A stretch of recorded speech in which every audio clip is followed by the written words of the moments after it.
मुख्यमंत्री जी, आप अपने आप को कहते हैं कि हम ईमानदारी की सरकार चला रहे हैं। ये आपकी ईमानदारी की सरकार? ये एक एक करके मैं बता रहा हूँ आपको। ये एक जमीन मंत्री जी ने खरीदी है जफर अली नाम के व्यक्ति से, जिसका मार्केट वैल्यू जिस जमीन की है 7 करोड़ रुपए। जिस जमीन की मार्केट वैल्यू 7 करोड़ रुपए है, सर्किल रेट 1,26,29,000 है, और वो जमीन मंत्री जी ने मात्र 20 लाख रुपए में खरीदी। इनकम टैक्स वाले चाहे तो आज बेसिक शिक्षा मंत्री के यहाँ छापा मार के उनकी गिरफ्तारी करवा सकते हैं। ये सीधा सीधा फर्जीवाड़ा है। उसके बाद मंत्री जी ने ग्राम कंदालालपुर में एक जमीन खरीदी अपनी माता जी के नाम पे।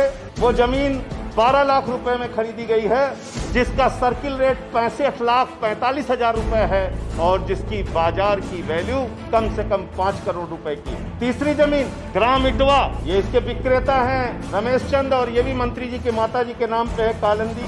इसका सर्किल रेट 22 लाख रुपए है, और इसको खरीदा गया है 20 लाख रुपए में, और इसकी मार्केट वैल्यू जो है वो लगभग 2 करोड़ रुपए की है। तीसरा ग्राम सनीचरा में जमीन खरीदी गई है, विक्रेता है तिलक राम, क्रेता है कालिंदी जी, उनकी माता जी, और ये जमीन जिसका सर्किल रेट 23,69,000 रुपए है, ये मंत्री जी ने खरीदी है 8 लाख रुपए में, और इसकी मार्केट वैल्यू कम से कम 2 से 3 करोड़ रुपए है। और ये सारी जमीनें उत्तर प्रदेश के बेसिक शिक्षा राज्य मंत्री सतीश द्विवेदी जी ने मंत्री बनने के बाद खरीदी है।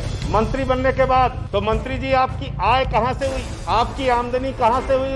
आदित्यनाथ जी की सरकार में बैठ के मंत्री बन के क्या बच्चे के जूते में जो फर्जीवाड़ा हुआ वो जूते वालों ने ये पेमेंट किया है? क्या इन जमीनों का पेमेंट जो गरीब बच्चों के लिए स्वेटर फटे हुए आए उन स्वेटर के पैसों से किया गया है? क्या गरीब बच्चों को जो नमक रोटी खाने के लिए दी गई और उस पर एक पत्रकार ने खुलासा किया तो उस पर मुकदमा कर दिया गया, वो मिड डे मील का पैसा खाकर ये जमीनें खरीदी गई हैं? क्या जो जर्जर बिल्डिंग उत्तर प्रदेश में गवाह है इस बात की कि कैसे उत्तर प्रदेश में शिक्षा के विद्यालय शिक्षण संस्थान बदहाल हैं, क्या उन पैसों से ये जमीन खरीदी गई? और अभी तो ये शुरुआत है। ऐसे कई कागज मैं आने वाले दिनों में आप लोगों के सामने रखने जा रहा हूँ उत्तर प्रदेश के मंत्री से संबंधित, जो अपने आप को गरीब कहते हैं। ये इनके गरीबी का प्रमाण पत्र